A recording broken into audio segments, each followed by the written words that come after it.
Hi friends, welcome back to my channel Bhuvan world. ಎಲ್ಲರಿಗೂ ಕೂಡ ನಮಸ್ಕಾರ. ಎಲ್ಲರೂ ಚೆನ್ನಾಗಿದ್ದೀರಾ ಅಂದ್ಕೊಳ್ತೀನಿ. ನಾನು ಮತ್ತು ನಮ್ಮ ಫ್ಯಾಮಿಲಿ ಫುಲ್ಲು ಎಲ್ಲರೂ ಇವತ್ತು ಜಾತ್ರೆಗೆ ಹೋಗ್ತಾ ಇದ್ವಿ. ಮಧ್ಯಾಹ್ನ ಜಾತ್ರೆ ಅಂದರೆ ಗೊತ್ತಲ್ವ, ಬಿಸಿಲಲ್ಲೇ ಹೋಗೋಣ ಅಂತ ಹೇಳ್ಬಿಟ್ಟು ಹೋಗ್ತಾ ಇದ್ವಿ ಜಾತ್ರೆಗೆ.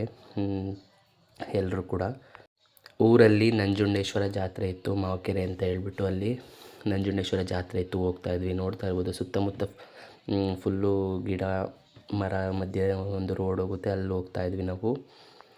ಬಿಸಿಲು ಅಂದರೆ ಬಿಸಿಲು, ತುಂಬ ಬಿಸಿಲಿತ್ತು. ಆದರೂ ಪರವಾಗಿಲ್ಲ ಅಂತ ಹೇಳ್ಬಿಟ್ಟು ನಾವು ಹೋಗ್ತಾ ಇದ್ವಿ. ನೋಡ್ತಾ ಇರ್ಬೋದು, ನಾನೇ ತೋರಿಸ್ತಾ ಇದ್ದೀನಿ ಸುತ್ತಮುತ್ತ ಯಾವ ರೀತಿ ಇತ್ತು ಅಂತ ಹೇಳ್ಬಿಟ್ಟು. 12:30 1 ಗಂಟೆ ಬಿಸಿಲು ಅಂದರೆ ಗೊತ್ತೇ ಇರುತ್ತಲ್ವ ಎಷ್ಟಿರುತ್ತೆ ಅಂತ. ಯಾರಾದರೂ ಮೊದಲನೇ ಬಾರಿ ವೀಡಿಯೋ ನೋಡ್ತಿದ್ರೆ ಪ್ಲೀಸ್ ಸಬ್ಸ್ಕ್ರೈಬ್ ಮಾಡಿಕೊಂಡು ವೀಡಿಯೋ ನೋಡಿ. ನಂಜುಂಡೇಶ್ವರ ಸ್ವಾಮಿದು ಜಾತ್ರಾ ಮಹೋತ್ಸವ ಇತ್ತು, ಹಂಗಾಗಿ ನಾವೆಲ್ಲರೂ ಕೂಡ ಹೋಗ್ತಾ ಇದ್ವಿ. ನಾನು, ಅಪ್ಪ, ಅಮ್ಮ, ಅಜ್ಜಿ, ತಾತ, ಚಿಕ್ಕಪ್ಪ, ಚಿಕ್ಕಮ್ಮನ ಮಕ್ಕಳು ಎಲ್ಲರೂ ಹೋಗ್ತಾಯಿದ್ವಿ.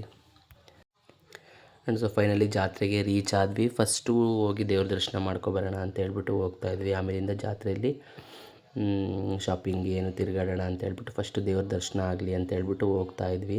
ಸುಮಾರು ಮನೆಯಿಂದ ಒಂದು 2.5 ಕಿಲೋಮೀಟರ್ಸ್ ಇತ್ತು. ನಡ್ಕೊಂಡೇ ಹೋಗಿದ್ವಿ. ಎಲ್ಲರೂ ಕೂಡ ಮಾತಾಡ್ಕೊಂಡು ಹೋದರೆ ರೋಡ್ಸ್ ಆಗೋದು ಗೊತ್ತಾಗಲ್ಲ ಅಂತಾರಲ್ವ, ಆ ಥರ ಹೇಳ್ಬಿಟ್ಟು ಹೋಗ್ತಾಯಿದ್ವಿ. ಸೊ ಫೈನಲಿ ದೇವಸ್ಥಾನಕ್ಕೆ ಬಂದ್ವಿ.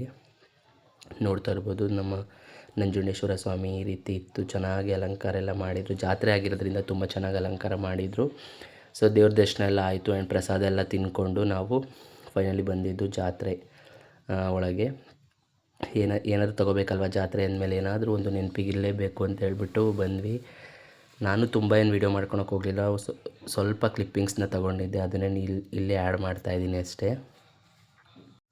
ಆ್ಯಂಡ್ ಪಾಪು ಇರೋದ್ರಿಂದ ಪಾಪುಗೆ ಆಟ ಸಾಮಾನು ಎಲ್ಲ ತೊಗೊತಿದ್ರು. ಫಸ್ಟು ಪಾಪುಗೆ ತೊಗೊಳೋದಕ್ಕಿಂತ ಇವರೇ ಫಸ್ಟ್ ಶಾಪಿಂಗ್ ಮಾಡ್ತಾಯಿದ್ರು, ತಂಗಿ ಅಕ್ಕ ಎಲ್ಲರೂ ಕೂಡ. ಜಾತ್ರೆ ನೋಡ್ತಾ ಇದ್ದರೆ ಏನು ತೊಗೊಳ್ಳೋದು ಏನು ಬಿಡೋದು ಅನ್ನೋ ಥರ ಫೀಲ್ ಆಗ್ತಾಯಿರುತ್ತೆ. ಹಂಗೇನೆ ಕೂಡ ನಮಗೂ ಕೂಡ ಆಗ್ತಾಯಿದ್ದು.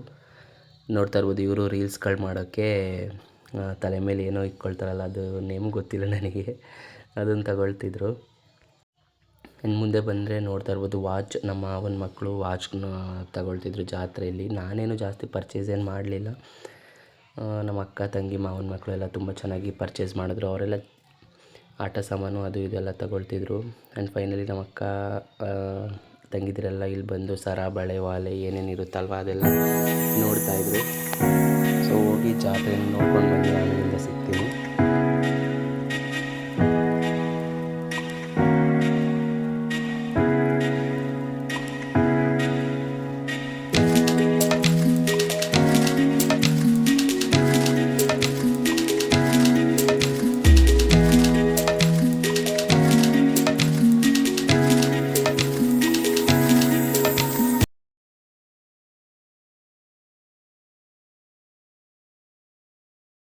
ಜಾತ್ರೆ ಎಲ್ಲ ಮುಗಿಸ್ಕೊಂಡ್ವಿ. ಜಾತ್ರೆಯಲ್ಲಿ ಎಲ್ಲರೂ ಚಲ್ಲಾಪಿಲ್ಲಿ ಆಗಿಬಿಟ್ಟಿದ್ವಿ ಅಂತಲೇ ಹೇಳ್ಬೋದು. ಒಂದು 3 ಜನ 4 ಜನ ಅಲ್ಲಿದ್ದರೆ 2-3 ಜನ ಇಲ್ಲಿದ್ವಿ, ಆ ಥರನೇ ಇದ್ವಿ.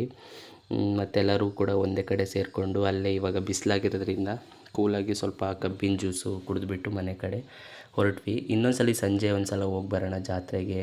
ಮಧ್ಯಾಹ್ನ ಫುಲ್ಲು ಬಿಸಿಲಿತ್ತು, ಜಾಸ್ತಿ ಜಾತ್ರೆ ಎಂಜಾಯ್ ಮಾಡೋಕ್ಕಾಗಲಿಲ್ಲ ಅಂತ ತಿರ್ಗಾ ಈವ್ನಿಂಗ್ ಕೂಡ ಹೋಗಿದ್ವಿ. ನೋಡ್ತಾ ಇರ್ಬೋದು ನೀವು, ಈವ್ನಿಂಗ್ ವ್ಯೂ ಕೂಡ ತುಂಬ ಚೆನ್ನಾಗಿತ್ತು, ಲೈಟಿಂಗ್ಸ್ ಎಲ್ಲ ಚೆನ್ನಾಗಿತ್ತು. ಸೊ ಈ ಒಂದು ವ್ಲಾಗ್ನ ಇಲ್ಲಿಗೆ ಎಂಡ್ ಮಾಡ್ತೀನಿ. ಇಷ್ಟ ಆಯಿತು. Thank you so much for watching.